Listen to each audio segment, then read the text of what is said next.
She should have said, "Hey, why don't we have a relationship? Can we be friends?" The courtroom doors may have closed, but the echoes of what unfolded inside had only just begun to shake the world outside.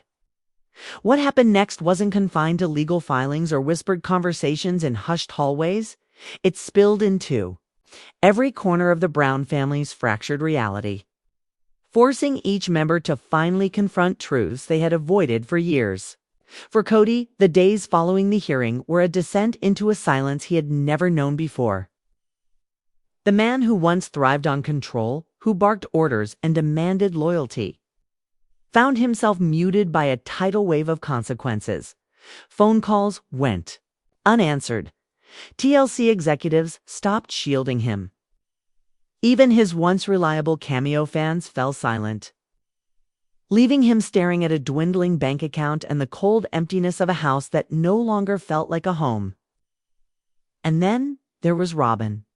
Her mask, the carefully cultivated image of victimhood. Innocence wrapped in tears began to crack under the weight of exposure. Where once her quivering voice and sobs manipulated sympathy, now they inspired skepticism, even mockery. Former supporters turned against her, replaying clips of her manipulations with new eyes, dissecting each "poor me" speech as evidence of deceit. The public no longer saw her as the fragile mother holding a broken family together. They saw her as the architect of its collapse. But perhaps the most devastating fallout wasn't public at all. It was private. It was the whispers among the children, those who had endured years of favoritism, who had grown up watching their father lavish love on Robyn's household while rationing affection for the rest. Garrison's death had already ripped the scab off years of neglect, but now with this legal scandal and financial exposure, the children no longer carried their pain quietly. At Janelle's kitchen table, a gathering unfolded. Logan, Hunter, Maddie, Gabriel, Savannah, faces lined with exhaustion and anger, sat together, recounting memories that cut deep. "I remember birthdays," Gabriel said, his voice low, trembling. "The way he'd forget mine but show up with gifts for Solomon and Ari. He didn't even try to hide it." Hunter leaned forward, his eyes blazing. "This isn't just about favoritism anymore. It's about betrayal. He stole from us, all of us, so he could keep them comfortable." The silence that followed was thick, broken only by Janelle's quiet sobs. For years she had defended him, hoping the man she married still existed somewhere under the arrogance and delusion. But now even she couldn't find excuses. The truth was undeniable. Kody had not only abandoned his family emotionally, he had robbed them of security, of trust, of dignity. And Christine. Her voice cut through the storm with a clarity that only comes from survival. "He told us over and over that family was everything. But the only family that mattered to him was Robyn's. The rest of us, we're expendable, disposable. He doesn't get to come back from this. Not this time." Betrayal weighed heaviest. On Mary, for years she had been the quiet shadow, enduring humiliation after humiliation in the name of loyalty. She had clung to the fantasy that if she stayed long enough, if she proved herself worthy enough, Kody might see her again. But standing in the wake of the scandal, even she could no longer deny reality. His lies weren't just about love. They were about money, power, control. And she had been complicit whether she wanted to admit it or not. In her confessional, Mary's voice wavered but didn't break. "I gave him everything. My money, my time, my life. And now I see I was just funding his dream with Robyn. He let me rot while he built her a throne. I thought I was being loyal. I thought I was honoring my marriage. But I was just paying the price of his betrayal." The fallout didn't just shatter the family. It redefined it. TLC, once eager to protect the storyline of plural love, now scrambled to rewrite the narrative. Executives huddled in late-night meetings, discussing rebranding, spinning, salvaging. But the audience had already made its decision. Viewers no longer wanted the fantasy. They wanted the truth, raw, unfiltered, messy. Think we wanted Christine's liberation, Janelle's strength, Mary's awakening, and the children's voices, finally breaking through the silence. And as ratings for Robin and Kody plummeted, interest in Christine's new life soared. Fans flooded her social media with encouragement, praising her courage to walk away, to find joy, to love herself when Kody could not. She became the face of freedom, the proof that breaking free from a toxic cycle wasn't just possible, it was necessary. Meanwhile, Kody and Robin retreated deeper into isolation. The mansion that once symbolized triumph now felt like a prison. Empty rooms echoed with the sound of arguments, accusations, and silence that cut sharper than any words. Bills piled up, lawsuits loomed. And through it all, Robin's tears no longer carried the power they once did, 'cause the world had seen the truth. And once you see the truth, you cannot unsee it. Robin's breaking point and Christine's revenge music build slowly, suspenseful and haunting besties. If money was Kody's breaking point, then emotions are Robin's, because behind the mansion doors, behind the carefully staged smiles, Robin Brown is spiraling, and she knows it. For over a decade, Robin told us she was the obedient wife, the peacemaker, the one who wanted family unity. But Christine, Janelle, and Mary know the truth, and Christine is about to print it in black and white. Christine's book, the one that dropped September 2nd, the book that Kody has been terrified of. Because this isn't just a memoir. This isn't just Christine telling her love story with David. This is Christine telling the truth about Kody and Robin. And Robin knows once those words are out in the world, there's no pulling them back. Music shifts, low strings, let's think about timing. Christine announced her book right when Sister Wives season 19 ended. Okay. She timed it perfectly. Fans are still buzzing. Social media is still talking. And Christine, the wife who escaped Kody's grip, is ready to tell it all. Meanwhile, Kody is sweating through military drills in Morocco, trying to prove he's still strong. And Robin is sitting at home, surrounded by her dolls, realizing that Christine's truth will destroy whatever image of unity she tried to build. But here's the kicker. Christine doesn't even need to exaggerate. She doesn't need to spin the story. The truth is damning enough. The favoritism, the manipulation, the money trail, the emotional abuse, the way Robin swooped in and suddenly every other wife was second class. And when Christine's words hit shelves, fans won't just read them, they'll believe them. Because Christine has credibility. She walked away, she found happiness. She doesn't need to lie. Pause, music fades, then rises again. Now imagine you're Robin. You fought tooth and nail to keep Kody. You cried, you begged, you played the victim until every other wife was gone. And now you're left with the man you wanted. But what? Is he a man drowning in debt? A man running off to reality shows for quick cash? A man who abandoned his older children? A man who can't even stand without Christine, Janelle, or Mary to hold the family together.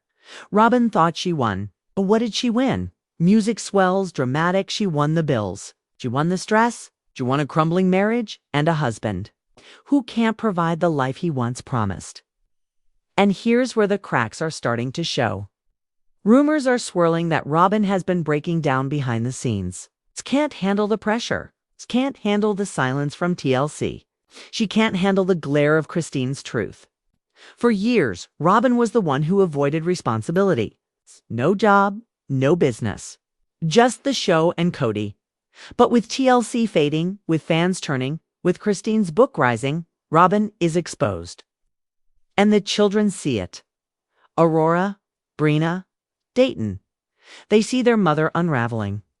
They hear the whispers. They scroll through the internet. You see the backlash. And here's the heartbreaking part, besties. They didn't ask for this. They didn't ask to grow up on TV. They didn't ask to be the center of scandal. But now they're old enough to know the truth, old enough to see how the world views their father, old enough to realize that family unity was a lie all along. Music softens piano undertones while Kody and Robin spiral. The other side of the family is thriving. Christine is glowing with David. Janelle is building independence. Mary is traveling, working, healing, and the kids. Kelty is raising her own family. Logan is working quietly, living a life away from the cameras. Leon is speaking their truth. Gwendolyn is openly critical of her father. Gabe and Garrison, still grieving, still hurt, but finding their voices. The contrast is painful, because while Christine's side of the family is moving forward, Kody and Robin are frozen. Frozen in debt. Frozen in denial. Frozen in the house they can't afford, pretending the world still sees them as the happy couple. But besties, the world doesn't. Pause, dramatic silence, and here's where Christine's book is the dagger. For years, fans only had speculation. They only saw what TLC allowed them to see. But Christine's words will be raw, direct, unfiltered. She will confirm what fans suspected for years. The favoritism wasn't imagined. The neglect wasn't exaggerated. The betrayal wasn't hidden. Christine will name it. And once she names it, Kody and Robin's carefully crafted narrative crumbles. And Robin knows it. That's why she let Kody run off to Morocco. That's why she clung to the hope of a Fox paycheck. Because when Christine's book drops, Robin has no counter-narrative. No voice, no platform that anyone believes anymore. Music intensifies Stormy and Besties. This is where we hit the breaking point. Kody is running out of options. Robin is running out of excuses. TLC is running out of patience. And the fans are running out of sympathy. So the question isn't just whether Sister Wives is over. The question is, will Kody and Robin survive the fallout? Financially, emotionally, publicly. Because once Christine's words are out there, once the world hears the truth, there's no going back. Music softens emotional clothes. And maybe, just maybe, this is the justice the other wives have been waiting for. Not revenge, not spite, but truth. It's a truth that finally frees them. It's a truth that finally shows the world who Kody and Robin really are. Not the happy couple, not the leaders, not the victims, but the architects of their own downfall. Besties, buckle in. Because if you thought Kody Brown joining Special Forces was desperate, wait until you see the truth about the money. Because behind the cameras, behind the Instagram announcements, behind the tough guy persona, Kody and Robin are drowning. Not just emotionally, not just in reputation, but financially. And it's bad. Let's start with the house. In 2022, Kody and Robin purchased a $2 million home in Flagstaff, Arizona. A grand mansion. Fortress, really? While Mary rented a small house. While Janelle lived in a trailer at one point, while Christine had to downsize her life and start over. Kody and Robin made sure they got the mansion. But here's the catch. They didn't pay cash. They took on a $1.6 million mortgage. That means monthly payments that most families couldn't even dream of affording. Tens of thousands of dollars every single month. And that was back when Sister Wives was pulling in big ratings. Back when TLC money was still rolling in. But today, that money isn't guaranteed anymore. Music shifts, tense, and it gets worse. Remember Christine's child support battle? The case over support for Truly. That wasn't just about money for Christine. That was about exposing Kody's priorities. The court forced Kody to step up, forced him to pay. Besties, you know, Kody doesn't like being forced into anything. So what did he do? The moment that case was settled, the moment those checks had to start flowing, Kody suddenly turns up on Special Forces. Show that pays quick cash. A show where you don't have to last long to get a payout. This isn't coincidence. This is survival.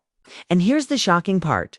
Rumors say that cast members of Special Forces can make anywhere from $100,000 to $500,000. If you last one day, do you still walk away with six figures? For Kody, that money isn't about adventure. It isn't about proving himself. It's about covering bills. It's about patching the hole in a sinking ship. But let's think bigger. What happens when Sister Wives is truly over? TLC hasn't announced it, but all the signs point in one direction. No filming this summer, no fall premiere. Christine's book dropping September 2nd. And instead of promoting the show, Kody's promoting Special Forces. Besties, if the cameras are gone, if the TLC paychecks stop, then Kody and Robyn are left with one thing: debt. Pause, music fades, soft tone, and here's the heartbreaking part. While Kody is scrambling for money, his children are still grieving, still hurting, still feeling the abandonment that came long before this financial mess. Gabe, Garrison, Leon, Pedden, Michael T., Logan, Aspen. All of them grew up watching Kody play favorites. It's watching him pour every dollar, every ounce of energy, every shred of attention into Robyn and her kids. And now, when those older kids need their father the most, what's he doing? Running off to Morocco for a reality show paycheck. The contrast is brutal. Christine is writing her truth. Janelle is rebuilding her peace. Mary is standing on her own for the first time in decades. The kids are learning how to heal, how to grow, how to live beyond their father's shadow. And Kody, he's on a TV set crying under the weight of military training, hoping the cameras will catch his pain and turn it into profit. Music rises, dramatic, but let's talk about Robyn, because if Kody is desperate, Robyn is terrified. She hasn't worked since the Obama administration. She gave up her jewelry business years ago. She's relied entirely on TLC checks and Kody's financial maneuvers. But if the cameras stop rolling, Robyn has no backup plan. None. She's sitting in a $2 million house surrounded by dolls while bills pile up. And here's where it gets chilling. Robyn knows that Kody's ego will keep pushing him toward more reality TV gigs. Dancing with the Stars, Celebrity Big Brother. Anything that will pay. But she also knows that each time he steps onto a new stage, the cracks in his reputation grow bigger. More people see the truth. More headlines about Christine's book. More reminders that the patriarch of Sister Wives is nothing without the women who left him. Robyn is trapped. Trapped in the house she wanted. Trapped with the husband she fought to keep. Trapped in the reality that the show that made her rich is now the very thing that exposed her. And let's not forget, Kody still owns the land on Coyote Pass. The land that was supposed to be their family dream. The land that divided them all. Unpaid, unfinished. Sitting there like a scar, reminding everyone of what could have been. So what happens now? Music slows haunting tone. Kody and Robyn face three possibilities. 1. TLC quietly renews Sister Wives for one more season, just to tie up loose ends. A final cash grab. But would fans even watch? Ratings have dropped. Audiences are tired of the lies. And Christine's book may be the final nail in the coffin. 2. Kody becomes a reality show nomad. He bounces from one desperate gig to the next. Special Forces. Dancing with the Stars. Maybe even Marriage Boot Camp. Each appearance more humiliating than the last. Each paycheck smaller. It's time, the audience laughing instead of believing. Or 3. Kody and Robyn fade into obscurity. No cameras. No paychecks. Just a mountain of debt, a collapsing reputation, and the realization that the empire they built was never built to last. Pause, voice drops. Emotional besties. This is more than a TV story. This is the story of a man who believed he could control everyone and everything, only to end up controlled by debt, desperation, and his own ego. Christine is free. Janelle is strong. Mary is healing. The kids are finding their voices. But Kody is still fighting battles he cannot win. Against money, against time, against the truth. Music swells. Emotional ending, and maybe, just maybe, Special Forces won't be the rebrand Kody hoped for. Maybe it will be the mirror that finally shows him who he really is. It's not a leader, not a tough guy, not a hero. Oh, But a man who lost everything and is still pretending he didn't. Here's where things get really interesting, besties. Because Kody Brown joining Special Forces isn't just about proving how tough he is. No, this is about survival. Financial survival. Public survival. Reputation survival. And maybe the desperate attempt to distract us from what's really happening behind the scenes. Think about it. Kody once said he wanted to run for office in Utah. He wanted to change the laws. He wanted to control his own destiny. But instead of running for governor, he's running straight into a reality show where ex-elites Olympians and celebrities half his age will break him down body, mind, and ego. That's not destiny. That's desperation. And let's be real. This timing is not a coincidence. Christine's tell-all book is about to drop. She's ready to blow the lid off years of secrets, the heartbreak, the favoritism, the betrayal. She's ready to tell the real story of Kody Brown, and Kody knows it. So what does he do? He signs a flashy contract with Fox. He puts himself in uniform. He lets the cameras catch him breaking down and crying because Kody doesn't want Christine to own the headlines this fall. He wants to rebrand himself, not as the failed polygamist husband, but as the tough guy survivor. But here's the shocking truth. TLC contracts don't usually allow cross-network appearances while filming. Kody is starring on Fox. What does that tell us? It tells us what many fans have suspected for months. Sister Wives is done, over, finished. And yet, silence from TLC. No announcement, no farewell episode, no wrap-up special. Why? Because if TLC admits the show is over, then Kody and Robyn's financial lifeline is gone. Pause, dramatic music hit. Let's not forget, Kody is drowning in debt. A $2 million house, a $1.6 million loan, child support battles, and no guaranteed paycheck from TLC. If Special Forces paid him even $100,000 for a single day, that's quick cash. But if he quit early, like some fans suspect he did, then he walked away with money, but also humiliation. And here's the kicker. Entertainment Weekly released promotional photos of the cast. They showed grueling tasks, boxing, mud, military, drills, but Kody, nowhere to be seen, not in the group shots, not in the action shots. Almost as if he disappeared. Did Kody tap out on day one? Did he cry for Robyn and beg to go home? Did he realize that prepping for the apocalypse doesn't mean you're built for Special Forces training? Soft pause. Then voice drops. Lower, imagine it. Kody in Morocco. The camera's on him. The instructor screaming in his face. The heat, the exhaustion, the discipline, and Kody breaking. Not the macho man he's built himself up to be, but the vulnerable, desperate 55-year-old man who couldn't take it. And if that's true, if Kody left the first day, then this was never about winning. This was about cash, about attention, about headlines, about distracting from Christine's book, about covering the fact that Sister Wives might be gone forever. Music rises intense, but here's what's emotional, besties. While Kody is out there chasing paychecks, chasing fame, chasing delusions of grandeur, Christine is building something real, a marriage, a future. A life free of Kody's control. Janelle is finding peace. Mary is finally standing in her own power. And the kids who spent years under his favoritism and neglect, they are finding healing without him.